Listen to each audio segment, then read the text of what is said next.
Which profession attracts the worst kinds of people? I knew someone in college who had an internship worth $40,000 over the summer with the stock investing branch of a bank. Suffice it to say he was poised to enter the Wall Street job market and expects to make between 3–8 mil in salary by 30 years old. He was nice enough to me, but he was just genuinely a bad person. He would constantly degrade and objectify his girlfriend. He was literally always looking for a hotter girlfriend, even though his girlfriend seemed like a good person and was like 5'5" with undeniably solid dimensions. This dude would talk about not respecting women in the field all the time, or talk about token minorities as if it was a miracle that they were talented. He wasn't even white, but this guy just bought into all the stockbroker stereotypes so hard. Believed in male superiority and racial superiority for American, West European white people, Indian, and Chinese people over basically everyone. So much so that he literally wouldn't help people from certain groups, especially women, when he was a knowledgeable figure in clubs and stuff. I can't imagine trying to be in a field that's so hostile towards me. I am very thankful to not be in that situation. My so, however, is a woman in computer science and mathematics. She never complains, but I can see plain as day people treat her differently. Literally 2 days ago, she was excluded from a group discussion because someone questioned her inclusion twice. Just made a continuous assumption that she wasn't a peer. Many of them are just following the big money outside of the US hedge funds. There's very little reason for US hedge funds to move the market like crazy because they're trying to keep control of as many companies as possible. The big traders from other countries are usually bored, which is why they'll around moving some big stocks just to with these big names who really aren't, because they inherited the hedge fund management position. I'm a casino dealer. People losing money brings out the worst qualities in them, especially when I deal high-limit games. Plus, the pit boss supervisors won't throw a person out who is literally spending thousands. Doesn't matter what they do or say. The casino doesn't want to lose those kinds of patrons. They're catered to. They can be so awful to the dealers. The job has made me look at humanity in a completely different light. Lol. Pro relationship tip: bring a date to the casino and see how they treat the dealer if they're losing. You'll see what kind of person they really are. I have about 10 years of experience in the industry. When I was out in Cali, I lived relatively close to Vegas and would go there pretty often to play blackjack and to just be an overall degenerate. Dealers were my favorite part of the night. Even when I went home broke, the dealers always got a decent cut of my would-be winnings. They often make losing more enjoyable, and I appreciated it when they were like, "Hey man, maybe go get some fresh air and come back. I'll hold your seat." Though, I remember more than one encounter between people who were in absolutely no condition to be gambling pull themselves up to the table, lose there, and then berate the dealer and talk to the whole table. Like, sorry you lost because I didn't hit my 17 when the dealer is showing a 6, but that's the game. Let's just ignore how he didn't hit a 15 when the dealer was showing an 8 and how it ate up the whole table. You get to meet the whole range of people on the $5 tables. $25 and up tables, though, man, those dudes get salty. I worked for a major after-school child care organization and went through a lot of child abuse prevention trainings. A big thing about potential offenders is that they want access to vulnerable children, and there's a lot of jobs and occupations that give access to children. We had to through extensive background checks, and even in our interview questions there were hidden questions that could raise red flags. I say hidden because they may look like a normal question, but we would look for certain answers that would potentially make us not hire them. Best way to protect your children is to limit unsupervised access to children. Rarely is it some mysterious man in a shady van. Most kids are abused by people close to them, family members, friends, parents, instructors, teachers, coaches. We could never be alone with children, always had to have other staff with us. I was an ice cream truck driver for years. I never met a creep other than my boss who owned the business and didn't drive but would look up my skirt and say really inappropriate things. I quit because he asked if I stopped the truck when I counted my till. I said yes. And he said a N-word was going to slit my throat one day if I keep doing that, plus a lot of back issues caused by being 6 tall and hunching over. What we did have was a ton of drug addicts and sellers. It's all under the table, straight cash at the end of the night. And you get an area you have to drive in but can go anywhere and no one looks over your shoulder. And you get a commission on the ice cream you've sold, which makes it easy to sell drugs out of the back while also selling a lot of ice cream, so your work doesn't suffer and you get paid twice. I loved the job, honestly, but it was a lot sometimes. A lot of crazy stories from that time. Many years ago when I was little, there was this one ice cream truck that was frequently in our neighborhood. The guy who drove it was always dressed like a pirate, except it didn't really seem like a costume. The guy really looked like a legit pirate. It was a little weird, but we were kids and we just wanted ice cream, so we didn't really care what the guy looked like. Years later, when I was in high school, the local news ran a story about a guy who was arrested for numerous counts of child molestation and producing child pornography, and he had previously operated a pirate-themed ice cream truck. They showed his picture and it was the same guy. In his mugshot, he still looked like a pirate, had the eye patch and the silver tooth. I was having an argument on FB the other day with someone trying to say that drag queen shows for kids are just Yule shows and they want to abuse the children, and tried to do a gotcha on me by showing me like 2 to 3 articles of drag queens in the past who had been charged with either CP possession or something similar. Meanwhile, they ignored me when I pointed out how you'll find more child Yule offenders in careers like teaching, childcare, priests, pastors in churches. You're gonna find child offenders in pretty much every single career there is. That's just how prevalent they are in our world, unfortunately. That's why it's up to our lawmakers to make sure there's adequate background checks done on people for jobs working with children and that all offenders are punished and jailed appropriately.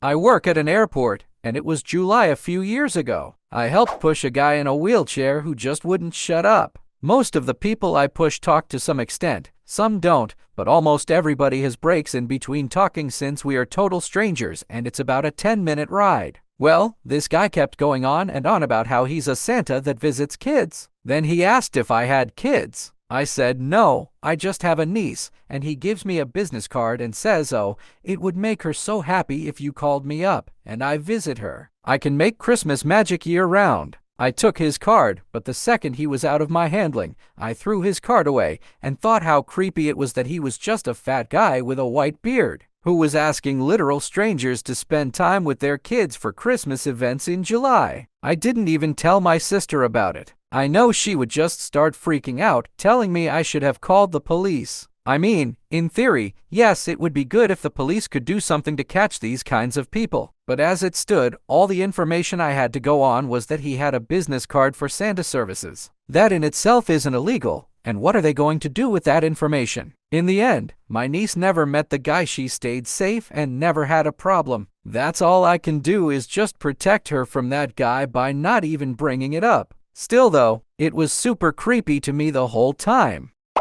Most of the time when they go into an interview for a job that they don't want, they will use tactics to try and get you to not hire them, such as constantly licking the side of their mouth or trying to lick their chin every 6 seconds to make sure you don't hire them. Make sure for every interview with anyone you always have them facing out to the parking lot or out to the windows behind you, just in case they have someone watching the interview take place so they can see what they are doing as well. Shift around in your seat too. It's funny to watch them try to hide themselves whilst licking their face. I even had someone straight up end the interview early because I required them to sit where an observer could watch them. Others will use a service dog as a bidding piece to make sure they don't get the job either. I remember when my father asked me to hire someone he was taking care of. After she left, I told him the reason why I didn't hire her was because she wanted her dog to be at her side while she was working. It finally changed his mind about people. He never talked to her again. Couldn't believe it until he pieced it together by talking to the 3 other places he had her apply to. Bam! Each one had the same story. We don't want a supposed service dog in a restaurant setting. No one does.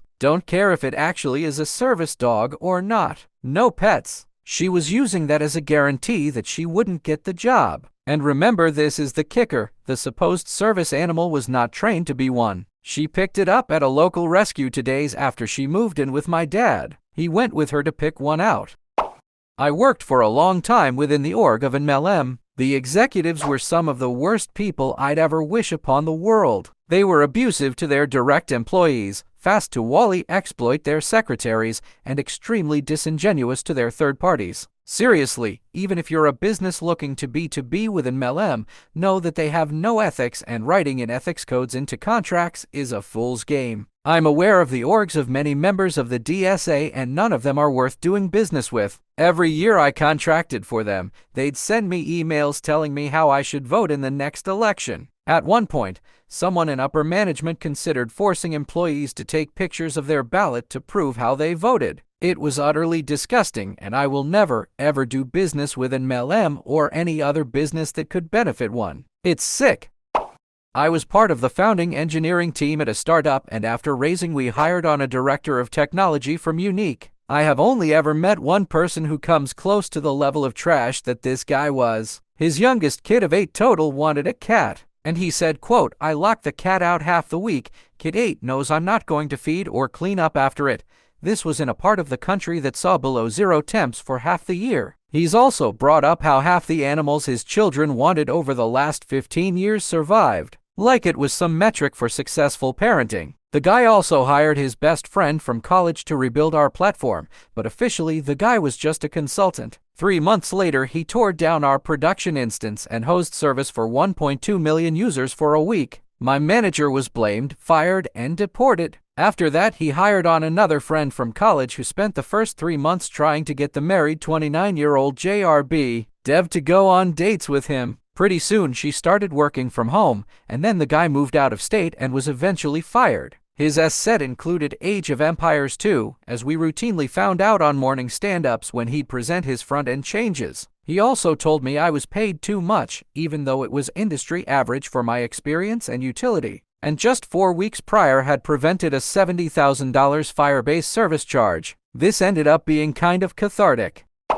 There's a MLM company that uses my company's software. The support tickets they submit are awful. They've extremely customized our software, but they refuse to believe that their customizations cause any of the issues. When it is something with our software, they basically expect us to work around the clock to fix the issue. Because it's a MLM company, their turnover is crazy, and we're constantly re-explaining things to new people, and they expect immediate responses to their questions. Also, part of their marketing is mass sending promo texts out. I absolutely despise companies that do this, and based on some of the reply texts I've seen from their customers, the hate is shared. It's an unspoken understanding that no one at my company likes these people. Paparazzi. I don't particularly pay attention to celebrity, but I'll never forget when paparazzi climbed up the ink fence around Michelle Williams. I think that's her name. It's been a minute after Heath Ledger, her husband, died to snap photos of a woman grieving her husband who had unexpectedly passed away a matter of days ago. I was pretty deep into my little anarcha-punk, mainstream media who cares kinda stage at that time, but I remember feeling such a deep sadness for homegirl that not only did she have to deal with her husband's untimely death and taking care of their kids by herself, she also had to deal with these grimy MFs trying to make a buck off of photos of her sobbing in her own backyard. I'm truly surprised not more of the holes end up dead. Don't the Americans have states where you can shoot people for breaking and entering? I feel like at least those states should produce dead paparazzi every other month. I recently heard the family of Bruce Willis had to make a public statement because they wouldn't leave the guy alone. The people who consume tabloid journalism are at fault as well, in my opinion. That whole bubble is nothing but a bunch of sad little people with nothing going on in their own lives, so they construct these fantasy worlds around their stars. Simply pathetic. Pyramid scheme, property agents. I was a realtor for 20 years. Started at a large brokerage, 600 plus realtors over several counties. I had an advanced degree and a background in economic development, so I wasn't a kid. I started in a town I had just moved to, so had no sphere of influence, friends and relatives to tap. I took the job seriously, embraced internet marketing early on, and within a couple of years was one of the top agents at my brokerage. I opened my own brokerage, and we differentiated ourselves from the competition by knowing our market inside out and working hard for our clients. We were honest. We worked long hours. We did not run cheesy ads or pester people. We prospered. I feel like it's a lucrative profession for people who are serious, caring, and empathetic. Those who get into the business for a quick buck don't last long. I got Ed into a pyramid scheme right out of college. This was 20 years ago, before the term was well known and Melms had taken over the suburbs. I responded to an ad for some job related to marketing and get an interview where the interviewer took me in her car door-to-door selling coupon books for the day and explaining how this was step one work and didn't last long, etc. When I tell you she had me sold and excited, I'm almost embarrassed to say it because I'm not an idiot, but those people know exactly what they're doing. It took me about another month of road trips where we went and sold in other cities while sleeping 10 to room on our own dime, and all the bell ringing after making a certain size sale, and the final straw was watching my coworkers secretly buy their own merchandise to rise to the next level before I started asking questions and talking to people about how weird it all was. We were in Baltimore on one of those road trips when I got called into the local office and handed a bus ticket. I was told I was spreading negative energy and no longer welcome at the company. So yeah, just dropping a note to say not all pyramid people have bad intentions. Some are just naive and trying to get by,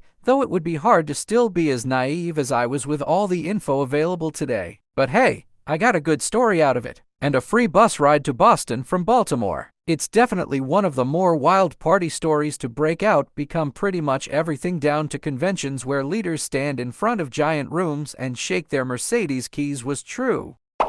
I have known one real estate agent personally, and she came off so incredibly nice and accepting, but after enough time I realized she was completely defaced and would make any excuse in the book for her bigotry. Anecdotal, I know, but that has made me extra cautious of those in that position when I already didn't trust them much due to their lives revolving around sales and making as much commission as possible. And I have known to people in pyramid schemes no better, totally willing to harass every person they know to try to line their own pockets, and then blame everyone else when it falls through. Also gullible as can be. It was wild hearing the one go on about how lip sense burning is a super good thing and the peeling was the wax buildup from previous products being stripped away. Like, what the is wrong with you people?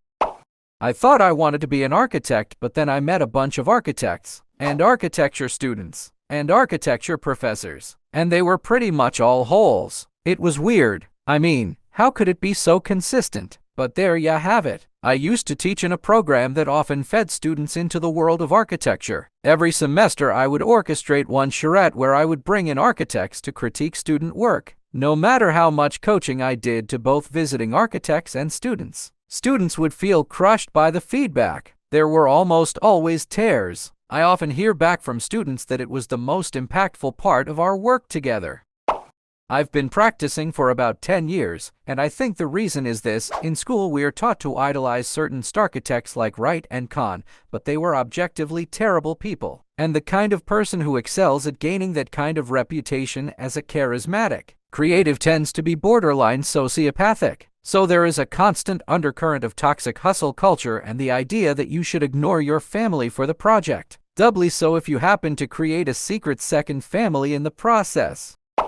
Someone higher up said engineers, and their reasoning made me think of architecture too. I have an M.Arch and still work in the field, though I do BIM management automation now. My bachelor's program had some of the most pretentious people I have ever met, and many of the people who were very shy and humble in Y1 turned into absolute S by Y4. I think plenty of them are still great people, I'd say most are, but I do notice the ones who have that starchitect ambition tend to be pretty off-putting. I went to a less prestigious school for my master's, and everyone was much more friendly and practical. In the professional world, most I've met are much more thoughtful and down-to-earth. However, the ones working at the more artistic studios are very pretentious and unpractical. They slave away 60 hours a week to create monstrosities that mock logic. But most architects will never work on these kind of buildings. I've been on Survivor twice, and I applied as a small-town 20-years-old nobody looking for an adventure. I grew up watching Survivor and was interested in the survival aspects, physical competition aspects, and general adventure of it. I learned a lot my first season, and it changed my life in a lot of positive ways. I got to meet a lot of people with different perspectives I never would have met in my small podunk town. I got to travel to an exotic location outside the US and learn about other countries, and I also made a little money from my placement on the show. My second season was more about the money. I was older and had bills and adult stuff, but still fun. Got to meet awesome people and travel. Reality TV is a great opportunity IMO, but with a large price of allowing a huge production team film you non-stop, edit you how they like, and then experiencing the aftermath of that edited selection of your moments being discussed in depth and passionately on social media. I think, like all the professions in this thread, there are good people in reality TV because I have met them.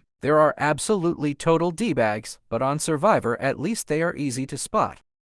Substance abuse mental health professionals seem to fall into one of the following categories: wonderful, angelic, and highly competent souls who truly want to help drug addicts, alcoholics, there may be 20% of the counselors optimistically, burned out, incompetent, lazy, don't care types, another 60%. Or absolute personality, disordered, narcissistic, Machiavellian sadistic types who really get off on the enormous power, control they have over the lives and fates of the people under their care, maybe another 20%. YIMV. The last group can do a lot of damage.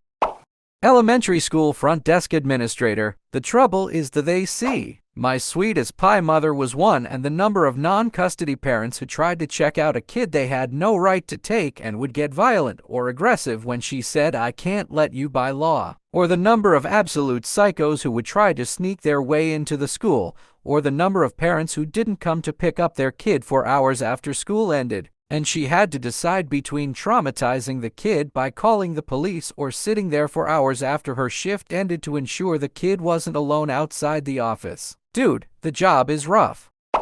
Tow truck drivers. At least 80% of all the tow truck drivers I've met have been felons, and about 98% have been shady heads. I had an accident on the highway a few years ago. It was a multiple car collision, and nobody got hurt. But I remember a couple of towing truck drivers literally fighting each other to take my car even though it was fully drivable. One of them told me that we just needed to get it out of the highway, and he would release it right away. I fell for it and let him take it. Well, he lied. He didn't want to release my car until I paid him $500. Bouncers. I swear those people are always looking to create trouble so they can exercise their right to kick. Buddy of mine was at a bar next to beach that was a hot spot for early 20s college kids to get hammered. He meets a girl. They jump fence to have some romantic time on the beach. Then jump back over fence. Girl first, then he jumps, and as he lands, turns around, he is immediately gut punched by a huge bouncer. Girl was politely talked to and treated well. He got the Gitmo treatment. No reason at all should it have been a violent situation, but for some reason the bouncer felt he had to heroically belt this guy and drag him out. Back in the day when I used to produce music for a bunch of local bands, I got to know a lot of people. There was this one bouncer that was an off-duty state trooper. His name was Ash League, and with a name like that, you can guess how built he was. Dude told me he works in his off time as a bouncer specifically to get into fights, and that his go-to move was to piss on someone after kicking there. Dude was always super nice to me. I didn't drink at all at the time and haven't been violent since I was 14. And we even had a gag where if I walked into that club with some guy he hadn't met who appeared intimidated by his size, I'd do that, raise your fist to someone to threaten them pose, and he'd pretend to cower. It was just hilarious to see this huge guy pretend to be afraid of me, and we got a kick out of it. Anyways, while the guy obviously had violent tendencies and possible anger issues, I only ever saw him take it out on drunk, selfish douchebags, the kind that would accost, attack, attempt to drug women. I've met more than a few psychos in my life that learned very early that they can get their fix by protecting people and just hurting bad guys. Obviously, some of them get their targets wrong and carry it way past roughing someone up into maiming, murdering. But this guy, he got accepted into Interpol and I never saw him again. Heh.